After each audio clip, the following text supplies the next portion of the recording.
আমরা এই মুহূর্তে রয়েছি হিন্দুস্তান পার্ক ক্লাবে, যেখানে মানুষের ভিড় ইতিমধ্যেই দেখা যাচ্ছে।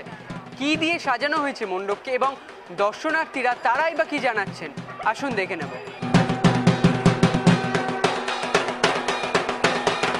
ভালো লাগছে, কিন্তু সেইবার অন্যবারের মতো সেই যে উৎসাহটা এখনো পাচ্ছি না। কিন্তু তাও আমরা যেহেতু এখানে পড়াশোনা করতে এসেছি, আমাদের বাড়ি অন্য জায়গায়, তো আমরা এখন প্রথমা থেকেই স্টার্ট করে দিয়েছি ঠাকুর দেখা। তো এখন তো বন্ধুদের সাথে ভালোই লাগছে। সো দেখা যাক এখন আগে কেমন যায়। আর তার উপর বৃষ্টি যেরকম লাগিয়েছে, তো এখন একটু প্রত্যেক দিনই প্রায় ভিজে যাচ্ছি বাড়ি ফিরতে ফিরতে। তো এখন দেখা যাক।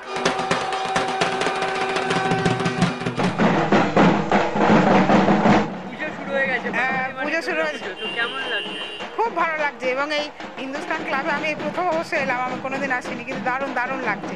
এত সুন্দর এই যে পুরনো থিম, রিক্সার এগুলো তো আমাদের ইয়ের থেকে উঠেই গেছে, অথচ এগুলো দেখলে মানে আমাদের সেই পুরনো দিনের কথা এবং আগেকার কথা। এখন তো টোটো তাই বেশি চালু, অটো, এটা দেখে ভীষণ ভালো লাগছে, খুব খুব ভালো লাগছে।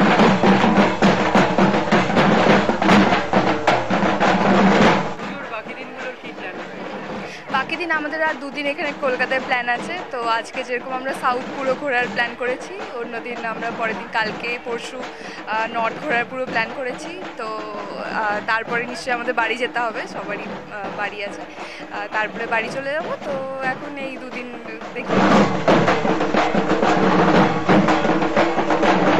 মণ্ডপে প্রবেশ করেই দেখা যাচ্ছে যে প্রথম থেকে শেষ পর্যন্ত, অর্থাৎ মণ্ডপের শুরু থেকে প্রতিমা যেখানে রয়েছেন সেই পর্যন্ত সম্পূর্ণ রিক্সা এবং রিক্সার যে চাকা, সেই চাকা দিয়ে সাজানো হয়েছে। তার পাশাপাশি প্রতিমা যেখানে বসে রয়েছেন সেখানেও রিক্সা রাখা হয়েছে এবং দর্শনার্থীরা তাদের যে ভিড়, সেই ভিড় চোখে পড়ছে এখানে। ক্যামেরায় স্নেহাঙ্কুরের সাথে অর্ঘজিতের রিপোর্ট, এস নিউজ।